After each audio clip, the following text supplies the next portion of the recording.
Wilderness. First time I met Dr. Marcus Torres. I was coordinating a search and rescue operation in the Blue Ridge Mountains during a Category 3 thunderstorm when he refused to evacuate the research station because a red wolf pack thought to be extinct in these mountains for 3 years had just appeared on trail cameras, and he wasn't abandoning the data that could prove their population recovery. I didn't know his name yet. Didn't know anything except that I was David Chen, 31, a national park ranger with the Blue Ridge section of the National Park Service. And I was standing in the Pisgah National Forest during a weather event that was about to make everything worse, trying to convince a stubborn scientist that his life mattered more than his data. The storm had rolled in from the southwest around 2 p.m. on a Tuesday in October. The forecast had called for scattered thunderstorms. Instead, we got a system that intensified as it moved inland, turning into something with serious wind shear, and the kind of lightning activity that made the forest feel like it was actively being targeted by the sky dot we had for missing hikers on the Graybeard Ridge Trail. Experienced hikers, but unprepared for weather this severe. They'd checked in at the ranger station at noon, said they'd be back by 6 p.m. At 1:45 p.m., we got a call that they were stranded somewhere on the ridge due to visibility loss and unstable terrain. By 2:15 p.m., the storm was moving directly into their area. I coordinated the initial SAR response, getting teams positioned, establishing communication protocols, getting GPS coordinates from their emergency beacon. Standard procedure. Except the research station, Dr. Torres's field office for his conservation work tracking endangered red wolves was directly between our staging area and the missing hiker's last known position, which meant I had to go tell him to evacuate. The research station was a prefab building about 2 miles up a service road, nestled in a clearing where Dr. Torres monitored trail cameras and conducted field research on the red wolf population that officially didn't exist in the Blue Ridge anymore. Officially, but Dr. Torres's research suggested otherwise. I'd met him once before at a ranger briefing about wildlife regulations, and all I remembered was sharp features, intense brown eyes, and the specific passion that comes from someone fighting to prove something everyone else thinks is impossible. You need to evacuate, I told him, pulling up to the research station as the first serious wind gust started shaking the truck. Now, Category 3 thunderstorm, lightning activity, flooding risk. This isn't a drill.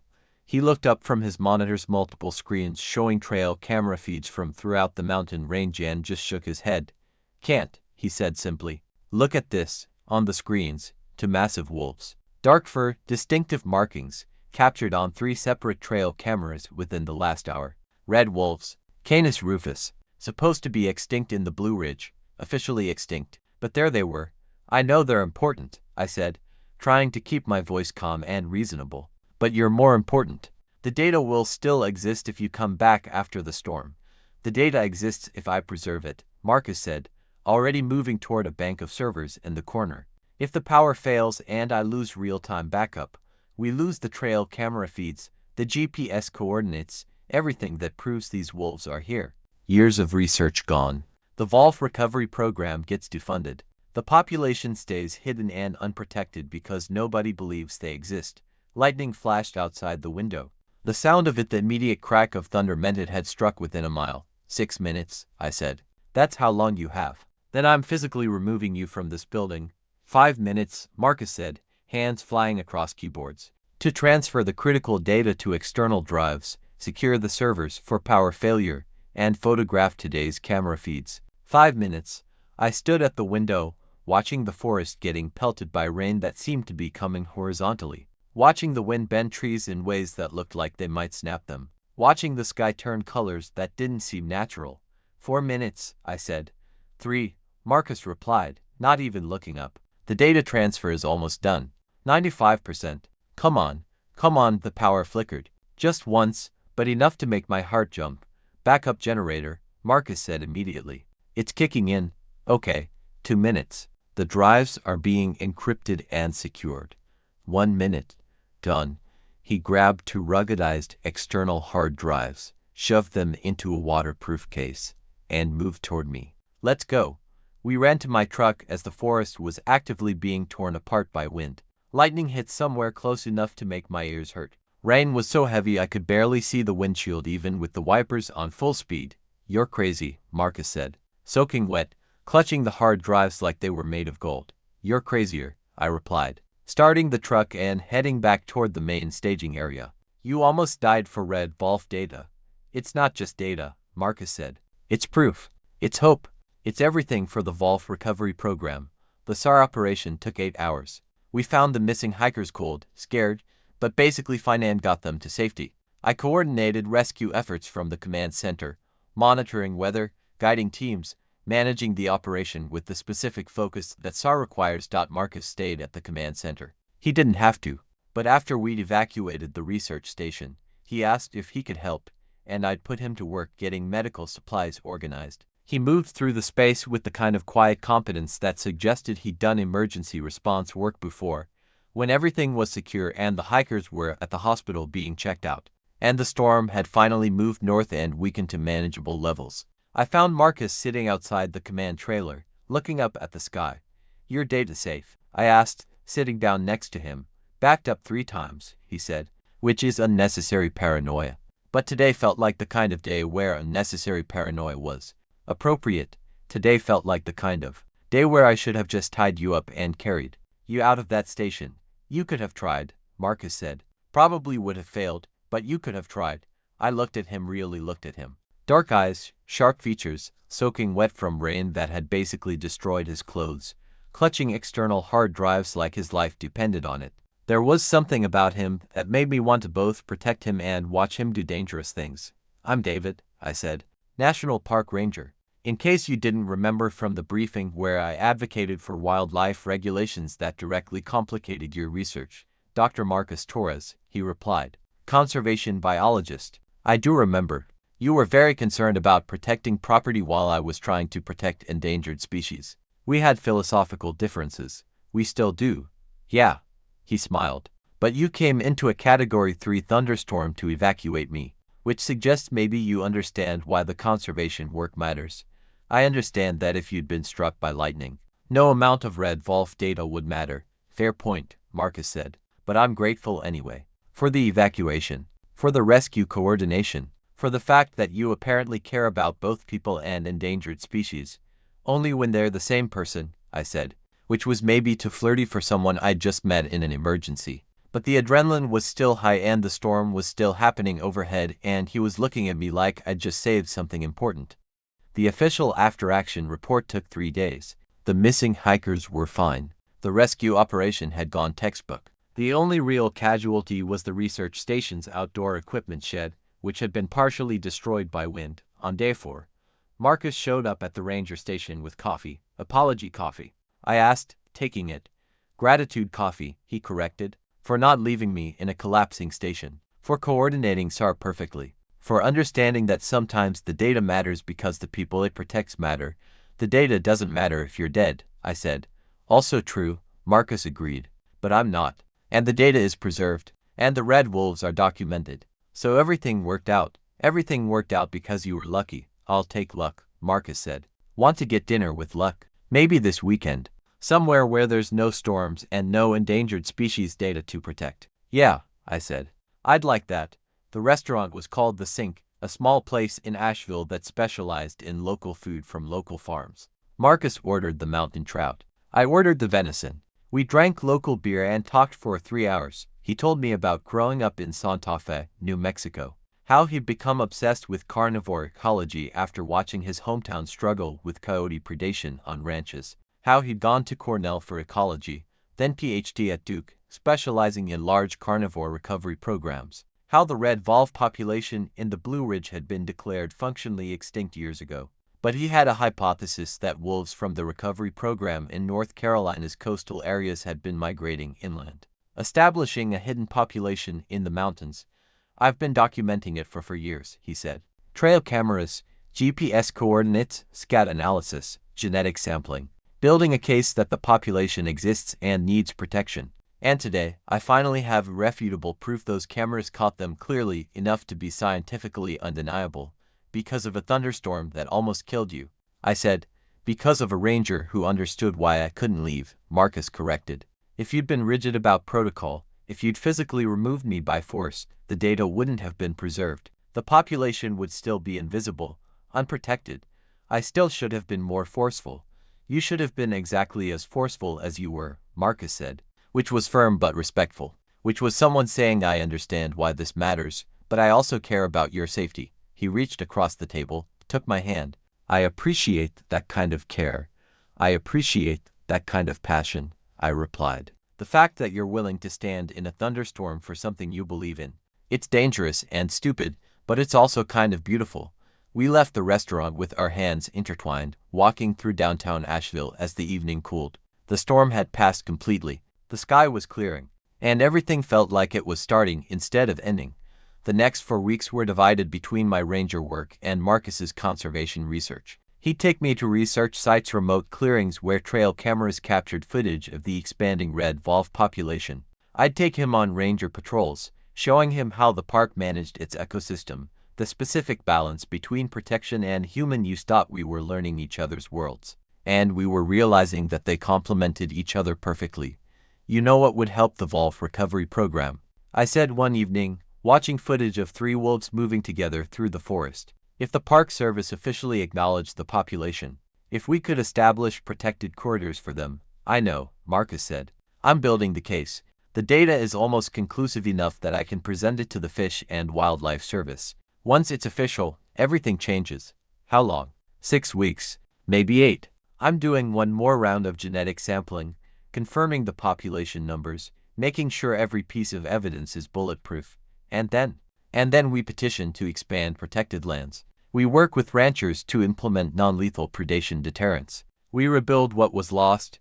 He looked at me across the kitchen table. We were at my cabin in the ranger station complex, cooking dinner together, settling into a rhythm that felt like partnership. And then, I asked, what about us? I don't know, Marcus said honestly. The research is going to consume me for the next 6 weeks. I'll probably be impossible to live with.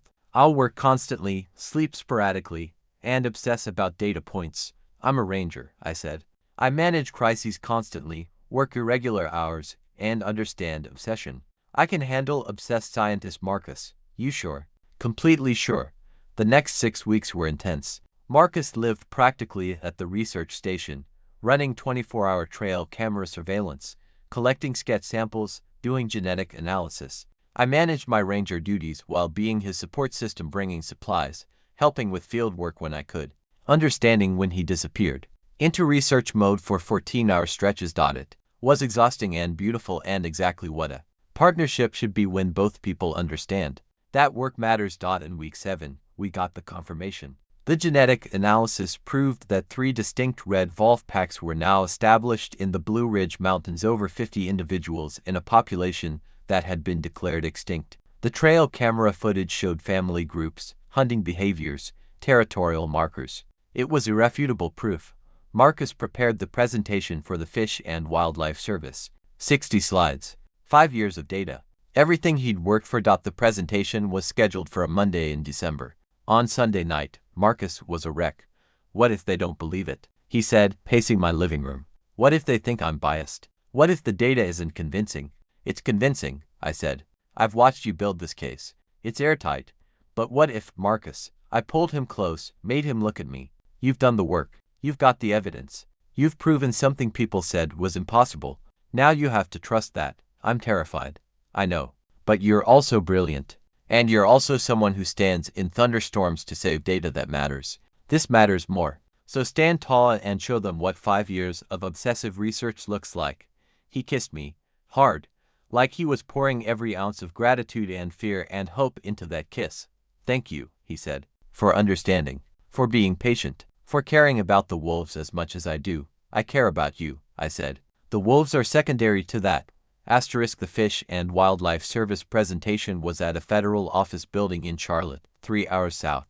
I took the day off to go with him. We sat in the conference room while Marcus presented 5 years of research to a panel of federal biologists and program managers. He was brilliant, calm, precise, passionate, but professional. He walked them through the data, the methodology, the conclusion. A thriving and recovering red wolf population that needed official protection status. When he finished, the room was silent. Then one of the senior biologists stood up.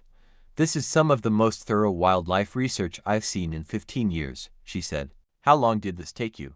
5 years of field work, Marcus said, and probably another 10 years of study before that to understand the ecological systems necessary for valve recovery. We're going to recommend official status for the population, the biologist said, which means protected corridors, habitat management, funding for ongoing research. Dr. Torres, you've just given the red valve recovery program what it needed, proof that recovery is possible. Marcus found my hand under the table, squeezed it hard enough to hurt. 3 months later, the federal government officially recognized the Blue Ridge red valve population. Protected status, management plan, funding allocated. Marcus was hired as the official research coordinator for the recovery program, reporting to both the university and the Fish and Wildlife Service. It was everything he'd worked for, everything he'd risked the thunderstorm to prove, and now, sitting on the porch of a cabin we'd rented for the weekend in the Blue Ridge Mountains, he was trying to figure out the next chapter. I'm thinking about taking a sabbatical, he said, watching the sun set over the mountains. Write a book about the valve recovery. Maybe teach at the university. Maintain the research but not let it consume me the way it has been. That sounds healthy, I said. It sounds like I'm ready to build a life that includes you without sacrificing the work, he said. Which is what I want. I want both. I want the research and the wolves and the conservation work. But I also want you. I want this. He gestured at the porch, the mountains, the sunset, us sitting together. You can have both, I said. I know. But it requires me to not work 80 hours a week and disappear into research. He stood up, walked to the porch railing. I'm ready for that. I'm ready to be present in a way I haven't been. He turned to face me. James David Chen, I have a question. My name is David Chen, actually. I know. I wanted to sound formal and important, and I messed it up. He laughed. Okay. David Chen, National Park Ranger. Man who evacuated me from a burning research station during a thunderstorm. Man who understood that my work mattered enough to let me risk my life for it. Marcus. He got down on one knee. Not in a dramatic way, just kneeling down in front of me, taking my hands. Will you marry me? Will you marry someone who's going to spend his life trying to save endangered species? Will you marry someone who loves you exactly as much as he loves the wilderness? Yes, I said immediately. Obviously yes. He didn't have a ring. Just took off his own ring, a simple silver band he wore, and put it on my finger. We'll get real rings, he said. Ones that are designed for us. But right now, I want you to have this. I want everyone to know you're claimed. I like being claimed by you, I said, pulling him up into a kiss. We sat on that porch for hours, watching the mountains turn from gold to purple to black, watching the stars come out, talking about the future, his research, my ranger work, the wolves we'd helped save, the partnership we'd built from an emergency evacuation. I love you, Marcus said. I love you too, I replied. Even when you're being the most stubborn conservationist alive. Especially then, he smiled. That's when I'm most myself. Epilogue. 1 year later, got married in the Blue Ridge Mountains, on a ridge that overlooks the valley where the red valve population has now expanded to over 80 individuals. The wedding was small rangers and biologists and people who understood that love built on shared mission was the strongest kind of love. Marcus wore a suit that highlighted his sharp features and passionate eyes. I wore one that showed I was secure enough to stand next to brilliant people without diminishing. We exchanged rings under a sky that was clear and blue. No thunderstorms, no emergencies, just two people who'd met in crisis and learned that the best love comes from understanding what matters to the other person, by the power vested in me by the state of North Carolina and the support of everyone here, the judge said. I now pronounce you spouses for life. You may kiss. We did. And it tasted like thunder and wilderness and redemption and everything right. A year into our marriage, the red valve population is thriving. Marcus's research program is funded through 2030. I made ranger supervisor, overseeing SAR operations and wildlife management for 3 national forests. We bought a house in Asheville with a porch that overlooks the mountains where the wolves live. And every morning, we wake up together in those mountains, in the wilderness that brought us together. And we remember that first thunderstorm, that impossible evacuation. That moment when David Chen risked a research station full of endangered species data to save a brilliant man.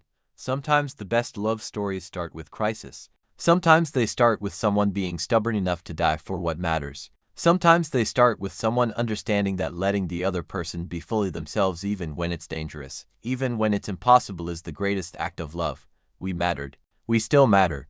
And the wolves matter because we were willing to stand in thunderstorms for each other. That's not a bad love story. That's exactly the one we needed.